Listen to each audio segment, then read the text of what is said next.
All right, we both know this movie's a total riot, and you have so many different looks throughout this movie playing all the different characters. Yeah. So speaking of looks, let's talk about your look right now, and tell me how you don't age. What's the secret?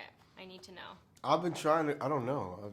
I always say black don't crack unless you smoke it, and I've never tried it. So I think I've been trying to grow this hair on my face to actually make me look a little bit older, and it's not working. Looks like I stole my dad's nappy beard and wore it to school. People have worse problems. That's a good thing that you look so young. That's Well, thank amazing. you. That's Thank you. amazing. Now, who was your favorite sextuplet to play? I think I love them all. It's hard to pick, huh? But I would say Ethan. That was my favorite. I just liked the way his mentality was. When he was in the breastfeeding class, he goes, enough of all the sun moves in the straw. Where them breasts is at? He's just because he was like the one guy that could say anything. And he started off so lascivious and dark, and then by the end when he has his scene and he's, talking about, how he's softening up and how she did right by him. He just was. He made you love him. So he's like a really fun shapeshifter. And then I would say I had a lot of fun playing Jasper because I've never played a dark character and played Jasper. I thought that was fun. I don't know how you do all that. That's my next question. It's a crazy man. Is how on earth do you? Sometimes I even had to remember. I'm like, was he really playing all these characters? Because you look so different, you act so different, you form all these completely different characters, and you're all in the same scene together. So what does one of those scenes look like from your end when you're filming it? Just one right after the other. Oh man,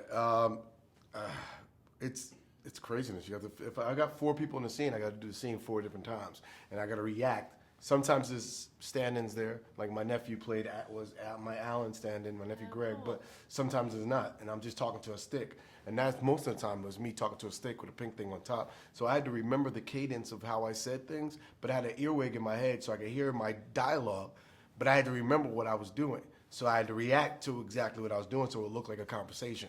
And magic. And it was crazy. It was the hardest thing I ever did in my life. And this is a movie. Should have filmed it in 100+ days for $100 million. We did it for 28 million in 50 days. Whoa. And someone almost died doing it, and that would be me. Wow, yeah, I can imagine. That's a lot of roles to take on. It's craziness. And be honest, were any of these characters based on your real life siblings? Okay, I would say Dawn is a combination of a few of my sisters. Can I hear a few of them? No, you ain't. I know that's names. why. That's You're why. a smart man. That's why I threw a few of them together. Okay. Smart and the man. mom is similar to my mom. Okay, I love that. The sweetness of my mom. If you were to take a road trip and you could only choose one real life sibling of yours, who would it be? Because Russell and Alan had some great times in the car, crazy adventures. So who would you choose out of all your siblings in real life? I'd probably choose Keenan. Okay. I would Solid say choice. Sean, but I already know so much about him. I see. Keenan's a little older and he's more calm, and it would be good to just sit and talk. And me and Damon talk all the time, so it'd be good to really just chill with my big bro. And what would be the song that you guys would have to have on your road trip playlist? Keenan, don't listen to music. Just open up the windows. Trying to hear no loud music. All right, last question. You're in one of my favorite movies of all time, Requiem for a Dream. It's been 19 years. What's the one memory you have from making that movie?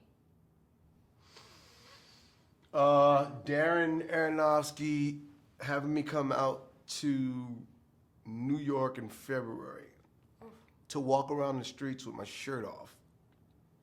Because when we was filming Winter in New York, it was going to be summer. So he wanted me to remember how cold it was, so that when we filmed the winter scenes in July, I remember how cold it was. And I said, Darren, you didn't have to do this. I grew up here with no heat in my apartment. Oh, wow. I'm no cold. So, but that was something that I remember. Wow, I bet you'll remember that forever. Yeah. Well, thank you so much. Thank you. Watch your head. Really good. Oh, I see it. Thank you. Will you take it just really? Or here, we'll do it. She said really fast. I'll let you do Okay, that. and ready in the next one? Shit. I'm just making a mess.